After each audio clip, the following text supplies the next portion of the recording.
They took the land. We fought back. They took the resources, and we resisted. But there was something else taken, quietly, invisibly, something far more powerful: the mind. Not through chains, not through guns, but through language, education, culture, and belief. And here's the unsettling truth. Many of us are still carrying that invisible occupation today. What if the greatest colonization never ended? What if it simply changed form? Because decolonizing the mind is not about the past, it's about the present. And more importantly, it's about who we become next. This is not just history. This is identity. This is power. And this is the story of reclaiming the mind. Pause for a moment. Think about the language you speak when you want to sound professional. Think about the history you were taught in school, whose stories were centered and whose were erased. Think about what you were told success looks like. Now ask yourself, who defined that? Colonization was never only about territory, it was about control. And the most efficient form of control is not physical, it is psychological. Because once the mind is shaped, the body follows. Across Africa, Asia, the Caribbean, and the Americas, colonial systems didn't just redraw borders, they rewrote meaning. They introduced new hierarchies, new standards, new values, often positioning indigenous knowledge, language, and identity as inferior. And over time, something dangerous happened. People began to believe it. This is where the story deepens, because colonization did not need to stay visible to remain powerful. It embedded itself into education systems, into media, into institutions, and most quietly, into self-perception. Children learned to admire what came from outside and question what came from within.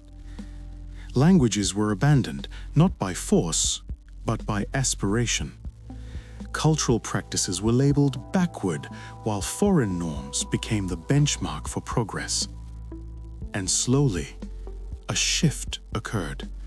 The colonized began to police themselves. This is the psychological frontier, the space where domination no longer requires an external force, where the mind becomes both the battlefield and the soldier. But here's the twist. This story is not about victimhood. It's about awareness. Because once something becomes visible, it can no longer control you in the same way. Let's step deeper.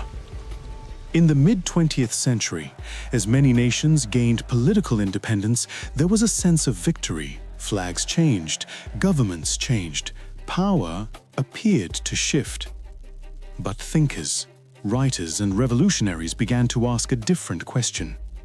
Had the mind been liberated? Because independence on paper does not always translate to independence in thought.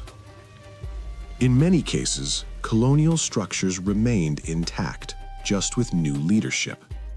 Education systems still prioritized foreign narratives. Economic systems still depended on external validation. Cultural standards still mirrored those of former colonizers. And so a new struggle emerged, not for land, but for consciousness. To decolonize the mind means to question what you have been taught to accept as normal. It means examining the invisible frameworks that shape your thinking. It means asking uncomfortable questions about identity, value, and truth. Why is one language considered more intelligent than another? Why are certain accents praised while others are mocked? Why is success often measured by how closely one aligns with foreign standards? These are not random patterns. They are inherited systems. And breaking free from them requires something deeper than rebellion. It requires redefinition.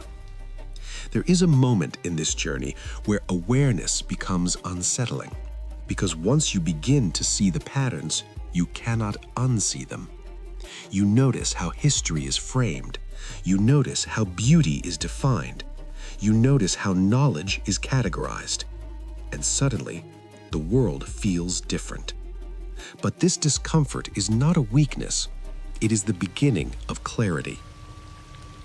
Decolonizing the mind is not about rejecting everything external. It is about reclaiming the ability to choose consciously. It is about balance, because the goal is not isolation. The goal is sovereignty. To stand in the world not as an imitation of someone else, but as a fully realized version of yourself. And this is where the narrative shifts again. Because decolonization is not only intellectual, it is emotional. There is a deep psychological impact that comes from generations of being told, directly or indirectly, that your culture, your language, your identity is lesser. It creates doubt. It creates fragmentation. It creates a quiet sense of disconnection from self. And healing that requires more than information. It requires reconnection. Reconnection to language, not just as a tool of communication, but as a carrier of worldview. Reconnection to history, not just as facts, but as a source of identity and pride. Reconnection to culture, not as nostalgia, but as living knowledge. Because culture is not static. It evolves, it adapts, it survives. And within it are systems of wisdom that have been overlooked, underestimated, and sometimes deliberately suppressed. Agricultural systems, community structures, philosophies of existence, ways of understanding time, nature, and human relationships. These are not relics. They are resources. And when reactivated, they become powerful. But here's where it gets even more complex. Decolonizing the mind is not a single moment. It is a process. It is layered. It is ongoing. It requires constant awareness. Because the systems that shape thought are constantly evolving.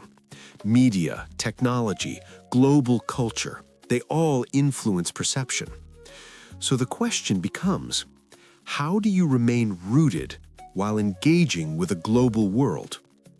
The answer is not found in rejection. It is found in integration. To take what is useful without losing what is essential. To participate globally without dissolving locally. To innovate while remembering. This is the balance of modern identity. And those who master it become powerful. Because they are not easily influenced. They are not easily defined. They move with clarity. Now consider this. What happens when an entire generation begins to question inherited narratives? What happens when people begin to value their own stories, their own voices, their own perspectives? Something shifts. Creativity expands. Confidence grows. Innovation becomes authentic.